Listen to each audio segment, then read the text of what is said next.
विवेकानन्दसूरये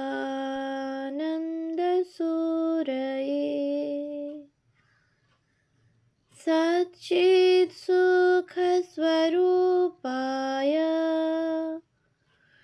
स्वामिने तापहारिणे।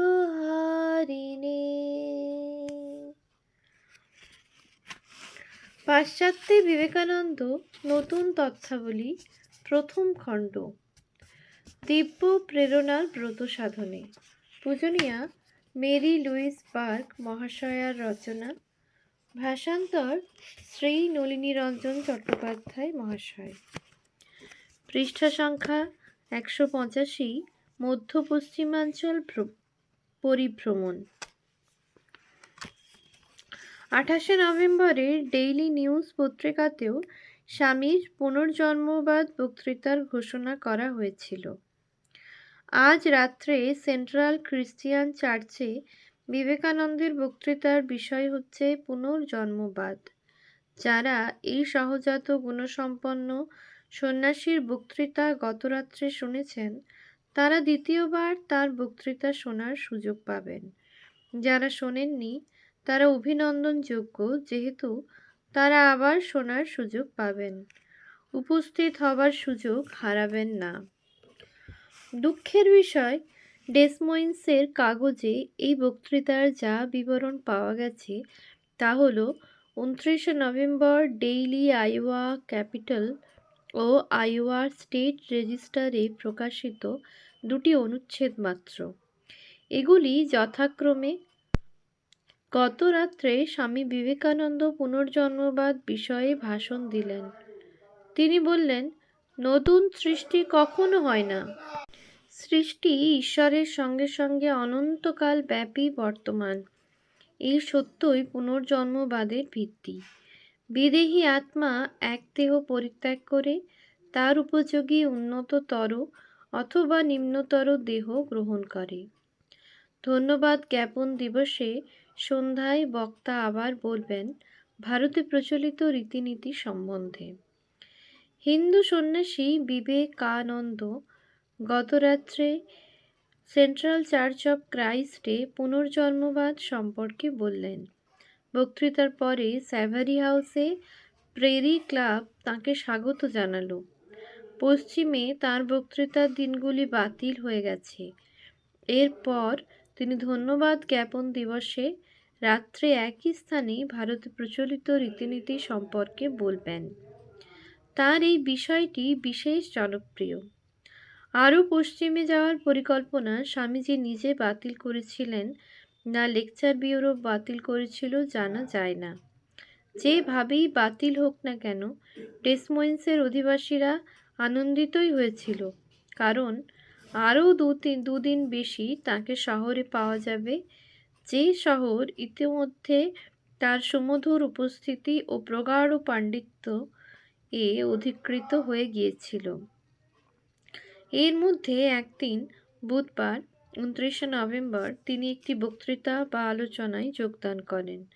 সুতরাং তিনি সহ রাজধানীর দর্শনীয় বস্তুগুলি দেখার সুযোগ লাভ করেছিলেন, যার মধ্যে ছিল আইওয়া রাজ্য ঐতিহাসিক বিভাগ।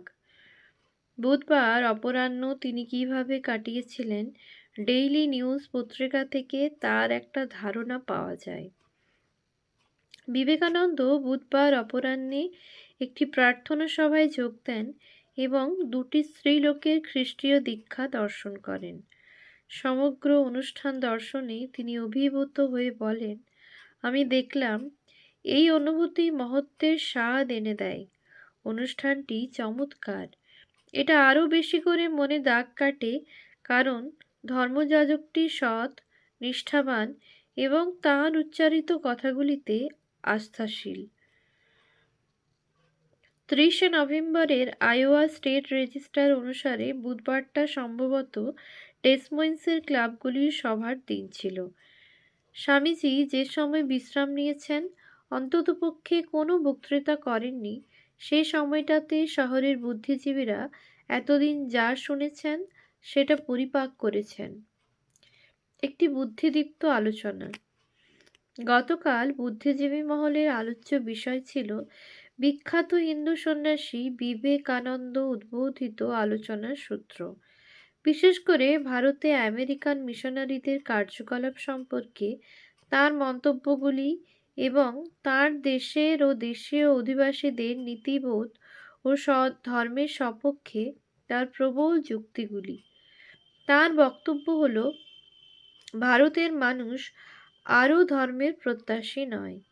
তাদের প্রত্যাশা সেই ধরনের বাস্তব জীবনমুখী শিক্ষা যা সেই দেশের দখলদার ইংরেজদের প্রতিদ্বন্দ্বিতায় তাদের সক্ষম করে তুলতে পারে। বিবেকানন্দ গতকাল শ্রী F.H. লেম্যান ও শ্রী O.H. পার্কিন্সের অতিথি হয়েছিলেন। তাদের সঙ্গে তিনি রাষ্ট্রীয় ভবন স্টেট হাউস দর্শন করে সন্তোষ প্রকাশ করেন। সেখানে তিনি বিশেষ করে আমেরিকায় অবস্থানরত ভারতবাসীদের চিত্রগুলিতে কৌতূহল প্রকাশ করেন। স্বামীজি কর্তৃক রাষ্ট্রীয় ঐতিহাসিক বিভাগ পরিদর্শনের কথাও 1 ডিসেম্বর আইওয়ার ডেইলি ক্যাপিটালের সামাজিক সংবাদের মধ্যে উল্লিখিত হয়েছে। তিনি আজ রাত্রে খ্রিস্টীয় চার্চে ভারতে প্রচলিত রীতিনীতি সম্পর্কে বক্তৃতা এবং প্রশ্নের উত্তর দেবেন। বৃহস্পতিবার সন্ধ্যায় স্বামীজি নিশ্চয়ই কোনো না কোনো ডেসময়েন্সের বন্ধুর গৃহে আমেরিকার ধন্যবাদ জ্ঞাপক নৈশাহারের ভয়াবহ প্রাচুর্যের অভিজ্ঞতা সঞ্চয় করেছিলেন এবং সেই সন্ধ্যাতেই একটি বক্তৃতা দিয়েছিলেন, যার ঘোষণা দেখতে পাই ডেইলি আইওয়া ক্যাপিটাল-এ। অধুনাখ্যাত হিন্দু সন্ন্যাসী স্বামী বিবেকানন্দ আজ রাত্রে ডেসময়েন্সে তাঁর শেষ ভাষণ দেবেন। তাঁর বক্তৃতার বিষয় ভারতীয় জীবন, ভারতে প্রচলিত রীতিনীতি, বিশেষ কৌতূহলজনক। এই বিখ্যাত হিন্দু এক 30 বছর বয়স্ক দীপ্ত যুবক। তিনি বলেন, আমেরিকার মেয়েরা চমৎকার, কিন্তু এখানকার পুরুষরা বড় বেশি বাস্তববাদী। এই ধরনের সাময়িক ঘোষণাই স্বামীজির বক্তৃতার একমাত্র বিজ্ঞাপন ছিল না। যদি তিনি লেকচার ব্যুরো কর্তৃক নিযুক্ত হয়ে থাকেন, খুব সম্ভবত তাই ছিলেন। তাহলে অমার্জিত শব্দের কিছু সুরুচিহীন পোস্টার তার উপস্থিতি ঘোষণা করত। 1890-এর দশকে বক্তৃতা সফরের এই ছিল একটি প্রচলিত পদ্ধতি। 1890 খ্রিস্টাব্দে একজন বক্তৃতা সফরকারী লিখেছেন, আমেরিকার কোনো শহরে বক্তৃতা করতে উপস্থিত হলে দেখা যাবে যে সে জায়গাটি তোমার ছবিতে ছেয়ে আছে। প্রকাণ্ড প্রকাণ্ড লিথোগ্রাফ দেওয়ালে, দোকানের জানালায়, তোমারই হোটেলের প্রবেশের পথে সাঁটা। তোমার নিজেরই মুখ তোমার দিকে কটমটিয়ে দেখছে। তোমাকে সকলেই চিনে ফেলেছে। এ তোমাকে সহ্য করতেই হবে। নির্জনতা, শান্তি ও বিশ্রাম ভালোবাসলে আমেরিকায় বক্তৃতা সফরে যেও না। উৎস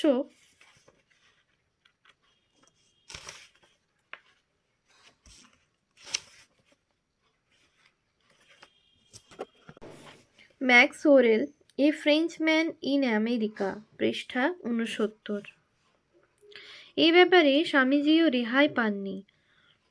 প্রফিটস অব নিউ ইন্ডিয়া গ্রন্থে রোমারোলা একটি পোস্টারের বর্ণনা দিয়েছেন, যাতে স্বামীজির আগমন ঘোষিত হয়েছিল। রোলা লিখেছেন, আমার কাছে একটা প্রচারপত্র আছে, যাতে পথ চলতি মানুষের কাছে তাকে বড় বড় অক্ষরে প্রচার করা হয়েছে ধর্ম সম্মেলনের অতিকায় পুরুষ, জায়েন্ট বলে। তার ছবি দিয়ে 4 রকম অন্তর্লিখনে ঘোষণা করা হয়েছে, দেবশক্তি সম্পন্ন বাগ্মী, তার জাতির আদর্শ প্রতিনিধি, ইংরেজি ভাষায় পূর্ণ দক্ষতা সম্পন্ন, ধর্ম সম্মেলনে শিহরণ সৃষ্টিকারী রূপে। বিজ্ঞপ্তিতে তার নৈতিক ও দৈহিক, যথা তার অবয়ব, উচ্চতা, গাত্রবর্ণ, পরিচ্ছদ, যারা তাকে দেখেছেন, তার বক্তৃতা শুনেছেন ও পরীক্ষা করেছেন, তাদের প্রমাণপত্র সমেত ঘোষণাও বাদ যায়নি। উৎস রোমারোলা, profits of the new India, পৃষ্ঠা 358, পাদটিকা।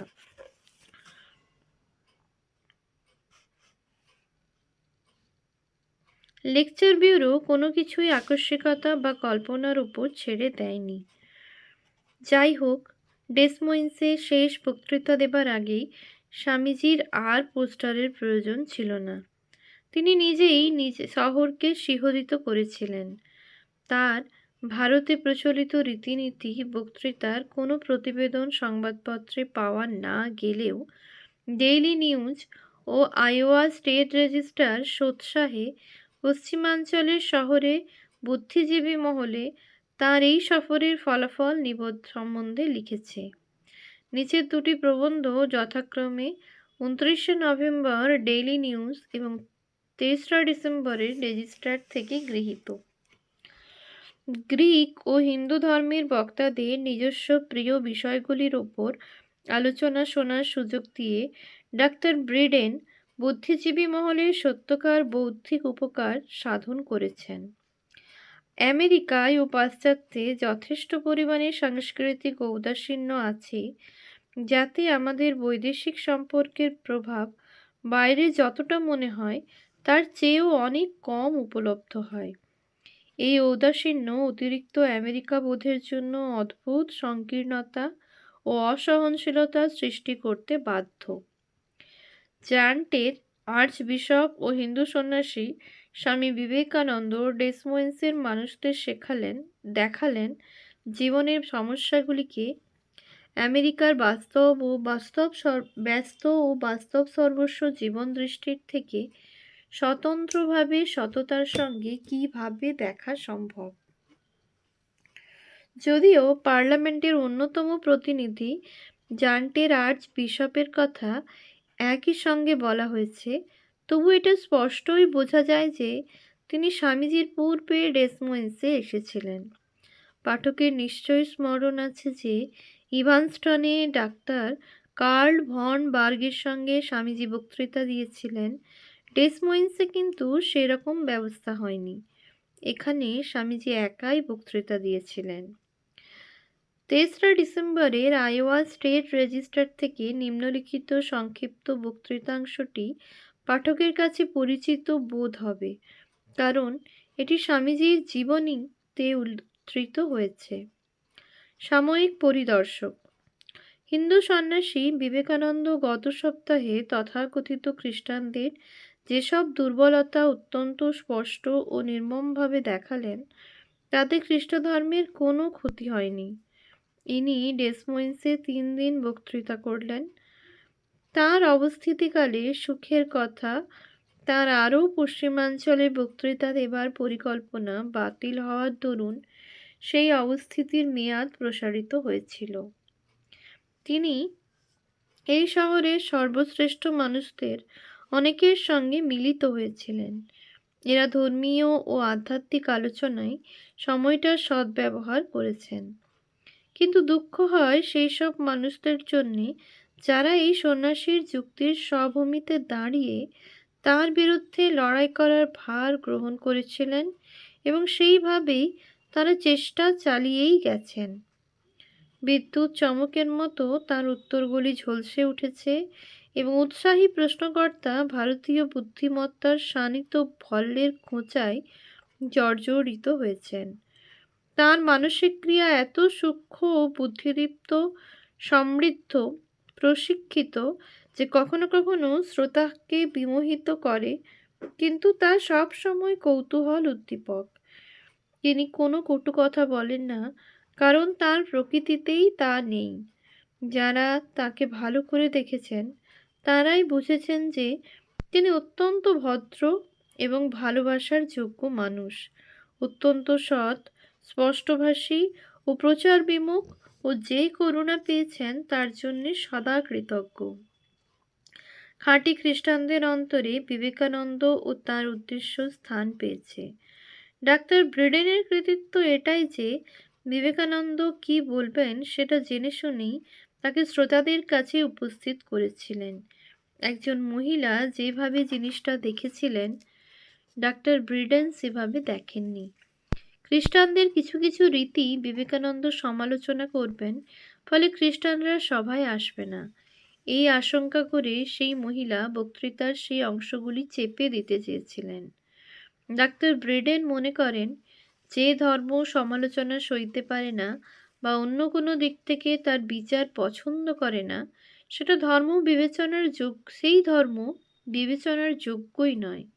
ভদ্র হিন্দু সম্বন্ধে সেই একই কথা খাটে। তিনি একা সমগ্র আমেরিকার খ্রিস্টান সমাজের সম্মিলিত বিরোধিতায় আতঙ্কিত হননি। নিজের ধর্মমতের ওপর তার এই আস্থা ছিল। তা সত্ত্বেও তিনি কাউকে ধর্মান্তরিত করতে চান না, কাউকে যন্ত্রণা দিতে চান না।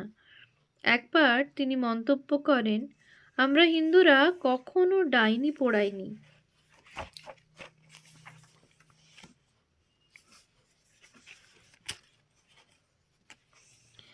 যে কোনো ভদ্র নিউ ইংল্যান্ডবাসী এখানে আপত্তি তুলবেন, আমরা সালেমে আমাদের ডাইনি পোড়াইনি, তাদের ফাঁসি দিয়েছি। এই পার্থক্যটা স্বামীজির কাছে বিশেষ পাত্তা পেত না। কিন্তু যতদূর বোঝা যায়, তিনি মাত্র সালেমের ডাইনির কথাই বলেননি। মনে হয় তিনি আরও বিস্তৃত ক্ষেত্রে সমগ্র খ্রিস্টান সাম্রাজ্যের কথা মনে রেখে মন্তব্যটি প্রয়োগ করেছেন। এটা সুবিদিত যে খ্রিস্টানদের দীর্ঘকালব্যাপী ডাইনি হত্যার সাধারণ পদ্ধতি হলো পুড়িয়ে মারা। স্বামীজি যখনই এই ব্যঙ্গোক্তিটি করেছেন, যা তিনি সফরকালে প্রায় করতেন, তখনই শ্রোতারা সালেমের ডাইনি পোড়ানোর কথা বলেছেন বলে সিদ্ধান্ত করে নিত। স্বামীজি সেটা উপভোগ করতেন, হয়তো তিনি তাই করেছেন, কিন্তু কোনো রিপোর্টেই সালেমের কথা নির্দিষ্ট করে বলেছেন এমন দেখা যায় না। কখনো কখনো তার ছুরিকা বেশ গভীরভাবেই বিদ্ধ করে, তবে তা সার্জেনের ছুরির মতো, কাটলেও তা কল্যাণকর। তিনি ভালোকে মন্দের থেকে, খ্রিস্টধর্মের মৃত অংশকে চমৎকার বিচারবুদ্ধি দিয়ে পৃথক করে নিতে পারেন। নিজেকে সংযত রাখার জন্যে, কোনো কুসংস্কারাচ্ছন্ন আতঙ্ক না থাকায় এই প্রাচ্য পণ্ডিত খ্রিস্টানির বা খ্রিস্টান জগতের দুর্বলতার সন্ধান দিতে কিছুমাত্র দ্বিধাগ্রস্ত নন। তার থেকে যদি মাঝে মাঝে তা মাত্রা একটু বেশি হয়ে পড়ে, আমরা লাভবান না হলে বুঝতে হবে আমরা অত্যন্ত সংকীর্ণ চেতা। ওম শান্তি শান্তি শান্তি। হরি ওম তৎসৎ। শ্রীরামকৃষ্ণায়